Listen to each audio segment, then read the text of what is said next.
बात कहने के बाद कि रोई गई राधा सुकुमारी, कोई पकड़े श्याम को हाथ।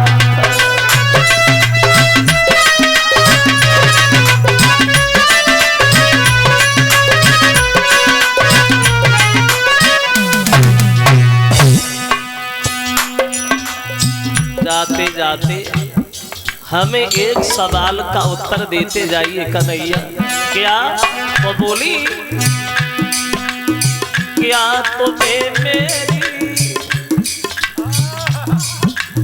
याद नहीं आई है?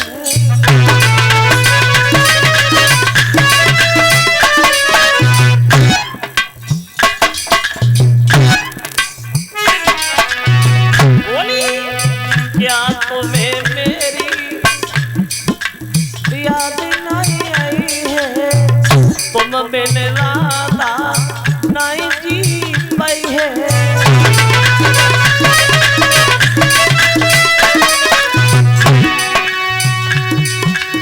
बिना तुम्हारे ना खाना खाइए, कछु बोलो बनवारी, कोई पकड़े श्याम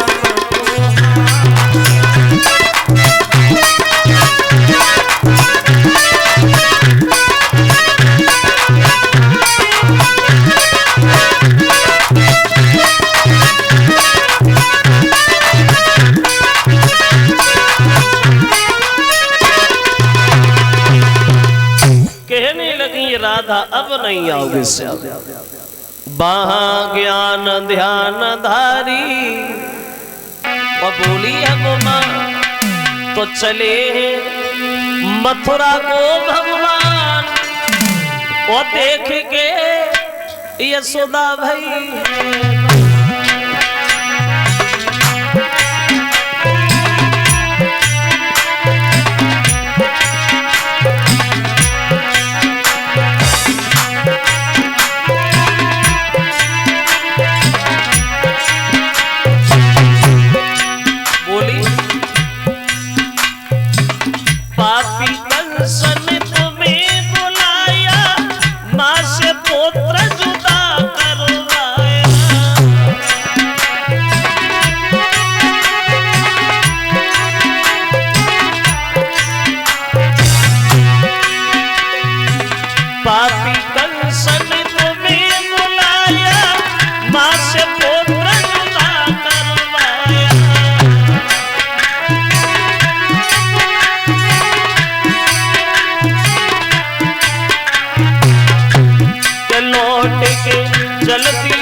यशोदा मैया जिस समय रोई तो यशोदा को समझाते हुए भगवान बोले, मैया मेरी बात सुन ले, जो तुमने हमारे साथ किया है किन शब्दों में वर्णन करूं मां। दिन रात बिराने उल्हाने सहे, और तो नने कन ठुरता धारी, हमारी हट हेट सुनी जितनी ओ तितनी सुन सके न शेष पुरारी। वो 7 जन्म धरे तो न मिले वो मोसो लड़का तो सी महतारी। बोले परसों आऊंगा। अब यशोदा को समझा के हट भी नहीं पाए और यशोदा को समझा के हट भी नहीं पाए। तब तक गोपियां जो है जो चारों तरफ से रत घेर के खड़ी हो गई। वो राधा फटी फटी आंखों से कन्हैया की तरफ देखती रह गई और आंखों ही आंखों में कन्हैया से सवाल कर दिया, कहाँ जा रहे हो श्याम?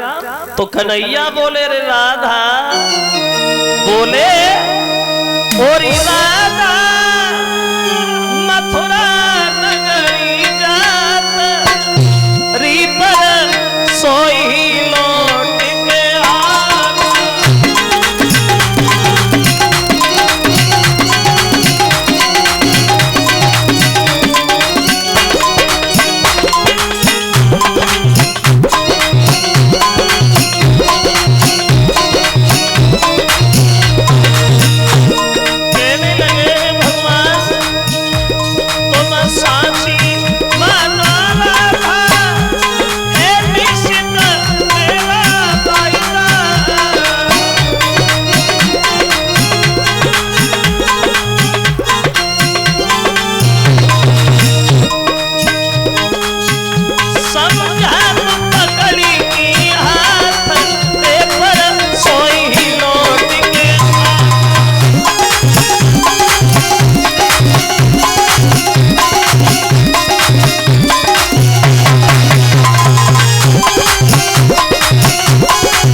मथुरा जा रहा हूं। मामा ने बुलाया है, धनुष यज्ञ हो रहा है, कल रुकेंगे परसों आ जाएंगे। मैं माँ को हमने बता दिया है, रो क्यों रही हो राधा? तो राधा रोती हुई बोली है, घनश्याम अब तुम नहीं आओगे, तुम्हारा दिल ऊब गया है इस वृंदावन में रहते रहते।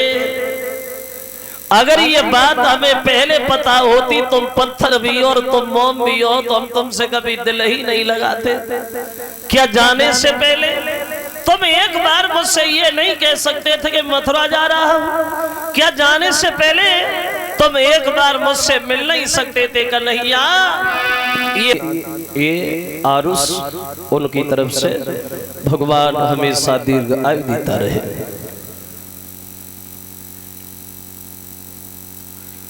चीर हरण की लीला करते हैं श्याम, और चीर हरण की लीला करने के बाद गोपियों को ज्ञान दिया है कि स्त्री को कभी वस्त्र उतार करके नहीं नहाना चाहिए। जो गोपियां बिल्कुल वस्त्रहीन होके नहाती हैं, नग्न होके नहाती हैं, लक्ष्मी उनके घर से सदा सदा के लिए चली जाती है और जल में रहने वाले वरुण देवता का अपमान होता है। गोपियां क्षमा मांग रही हैं, बोले प्रभु आज के बाद ऐसा कभी नहीं करे। इधर तो कन्हैया लीला में लगे और अब आओ इधर कंस का दरबार लगा है। वहां अकस्मात नारद फिर कंस के कचहरी में प्रवेश करे। जो नारद को कंस ने देखा चिल्लाने लगा, बाबा तुम्हारी बताई युक्ति भी फेल हो गई। कमल के फूल हमने मंगवाए, उन्होंने भिजवा दिए, अब क्या करूं? तो नारद बोले एक ही उपाय तो फेल हो गया, दूसरा बताऊं? बताओ। कहने लगे एक बात बताओ कंस, अगर कन्हैया वृंदावन से मथुरा में आ जाए तो मार दोगे? कंस बोला बाबा तो मार ही दूंगा, तो कौन सी बाबाई है? तो बोले काम करो, तुम धनुष यज्ञ की तैयारियां करो, अक्रूर को वृंदावन भेजो, कन्हैया बलराम को बुला और जो वो आ जाए पकड़ के मार देना, बीमारी खत्म, चिंता भी खत्म। अब बोलो कैसी रही? नारद की बात सुन के कंस खुशी के मारे उछल पड़ा, बाबा अब तो दोनों जरूर मरेंगे। अक्रूर चले जाइए वृंदावन में और कन्हैया बलराम को बुला के हमारे पास लाओ। अब दोनों की मौत हमारे यहाँ से है। तो अक्रूर बोले कंस कन्हैया को ना बोला। क्यों? वो मारे जाएंगे इसलिए।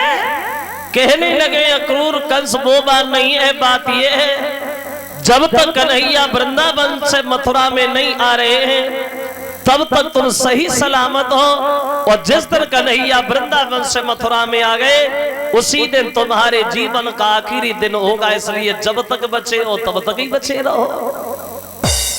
लेकिन नहीं माना, भेज दिया। बोले वक्त बताएगा मौत हमारी या उनकी है, फिलहाल बुला के लाओ। तो चले हैं अक्रूर वृंदावन के लिए मथुरा से। तो नंद बाबा ने जब निमंत्रण पड़ा है तो बोले देखो भैया, अगर कंस ने निमंत्रण भेजा है तो हम निमंत्रण में जरूर चलेंगे। हम निमंत्रण में चलेंगे लेकिन कन्हैया बलराम को नहीं ले चलेंगे। पता नहीं वो हमारे बच्चों के साथ क्या करे। तो कन्हैया की बात जब ये कही तो ग्वाल बाल खड़े हो गए। बोले बाबा कन्हैया क्यों नहीं जाएंगे? कन्हैया तो जरूर जाएंगे। अगर वो वृंदावन में राजा नहीं है, मथुरा का है, तो हम भी या किसी से कम नहीं है। बिल्कुल डरो नहीं, जरूर चलेंगे श्याम। सुबह जब हुआ, रथ पे सवार होकर के बड़े भैया बलराम, घनश्याम, नंद बाबा, ग्वाल बाल चले हैं जब मथुरा के लिए वृंदावन से। तो यशोदा रोने लगी और कन्हैया की कलाई पकड़ के बोली ये घनश्याम जा रहे हो? बोली हाँ मामा ने बुलाया है, कल धनुष यज्ञ होगा, कल रुकेंगे, परसों सुबह ही चले आएंगे मैया, रो क्यों रही है? तो यशोदा रोने लगी है, श्याम जा रहे हो लेकिन एक बात जरूर ध्यान रखना,